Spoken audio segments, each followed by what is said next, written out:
लिखना है तो लिखो उस कुतिया की आंखों के बारे में जिसके पिल्ले का धड़ सड़क से गुजर रहे टायरों में थोड़ा थोड़ा चिपक चिपक कर साफ हो रहा है।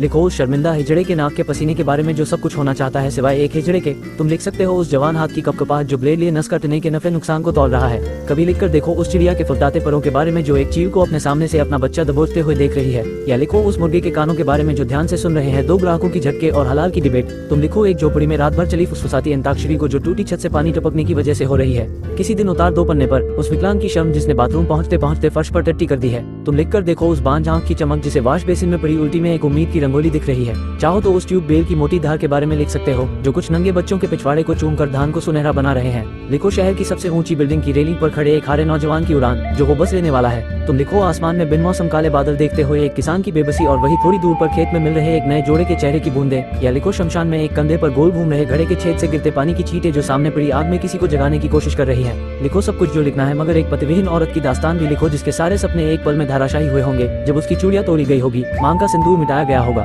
लिख सकते हो तो लिखो उस बच्चे के भरोसे के बारे में जो छत से गोल घूमकर बस कूदने वाला है कि शक्तिमान आएगा, और उन दोस्तों की ठिठोली के बारे में भी जिन्हें लग रहा है कि ये सिर्फ मजाक है। लिखो दूर पहाड़ से बड़े शहर आए अकेली उस बुढ़िया के बारे में जिसे अस्पताल में अकेले इलाज कराना एक पूरा जंगल काटने से ज्यादा कठिन लग रहा है। लिखो उस भिखारी की फैली पुतलियों और अचानक उठे दर्द के बारे में जो सामने से आती एक बड़ी गाड़ी को देखकर बढ़ गया है। लिखो उस रिश्तेदार के भी जैसे दांतों के बारे में जो एक लड़की को कमरे में अकेले सोते हुए देखकर लार चु रहे हैं। लिखो किसी गार्ड की बोरियत का बही खाता जिसमें सुबह से 1000 कार और 2000 मोटरसाइकिल का डेबिट क्रेडिट हो चुका है। लिखो कुछ ऐसा जिस पर किसी का ध्यान नहीं गया। लिखो क्योंकि तुम्हारे पास बहुत सी कहानियां हैं आत्मा के हिडन फोल्डर में। लिखो जिसको पढ़कर कोई वाह वाह न करे। लिखो कि तुम्हारे लिखे का चर्चा न हो। लिखो बस कि ये भी बहुत कुछ लिखना है तुम्हें।